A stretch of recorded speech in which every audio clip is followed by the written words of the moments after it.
student, it is a very warm welcome to Knowledge Center Biology online classes.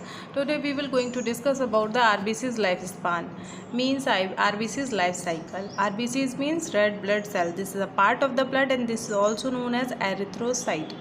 Blood have a three component RBC, WBC and platelets. So we talk about RBC's life cycle. So in the RBC's lifespan there is a 5 stages are there. First is a erythropoiesis, second is a circulation, third is a phagocytosis, fourth what about the heme component, and last one is a what happened with the iron component. So let's get started. So what is the erythropoiesis? So first I have to tell you this that RBCs make birth in the bone marrow. Every cell of the blood, either it is RBC, either it is WBC or platelets, it can be birth on the bone marrow only, and only the red bone marrow. Okay, so bone marrow make RBCs, form RBCs. Actually, how it form the RBCs? So in the bone marrow some cells are present which is called stem cells, and these stem cells have a very special quality, means they can they can divide so many times in the throughout the years, means only the stem cells have the quality to division throughout the lifetime. That's why it is called pluripotent.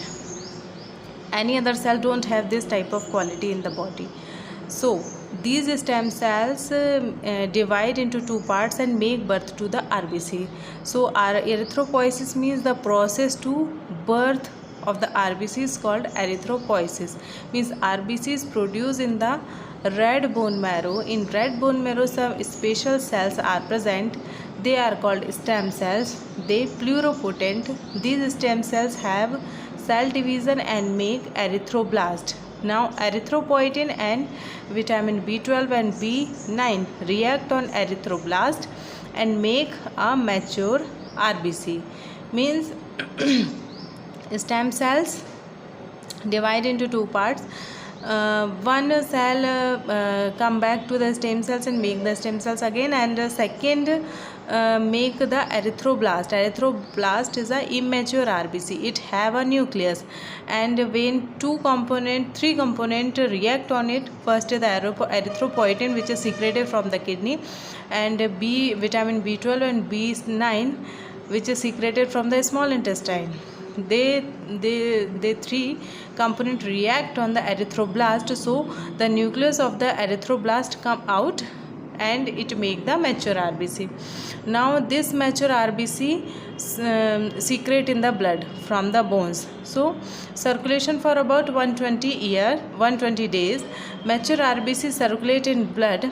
After 120 days when it enter in the spleen, so it's die, means when the RBC get birth, so it secrete in the blood, and a mature RBC circulate in the blood again and again and again.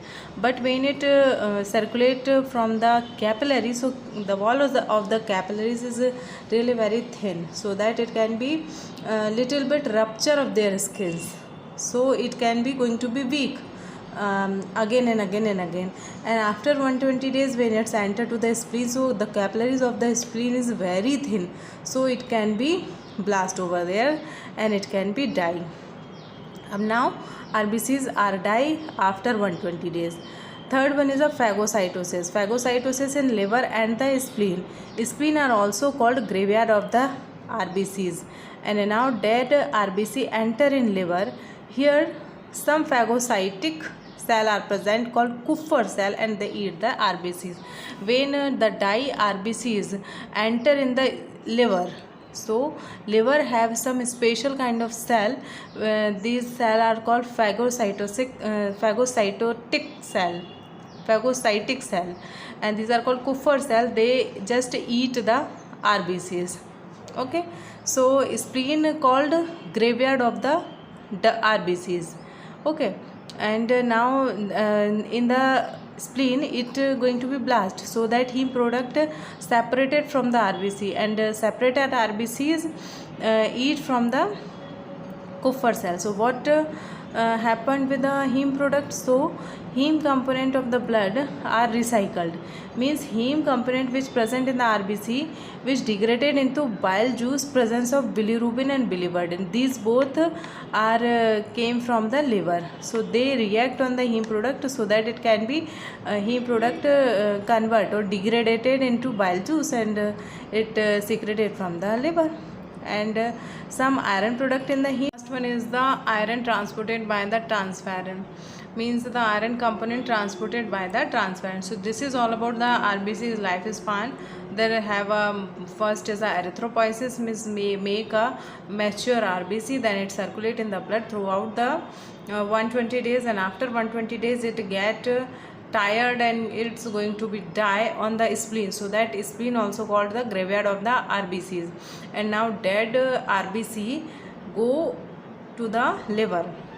There is a very important part that every vein open in the vena cava. Vena cava is a very large vein, means a very large and main vein in our body. So every small veins open in the vena cava, but the veins of the spleen open in the liver. So that liver vein after that open in the vena cava. So this is also called the portal system. So dead RBCs through the spleen it circulate to the liver, and in the liver there is a Kupffer cell present, so that it can be eat the RBC.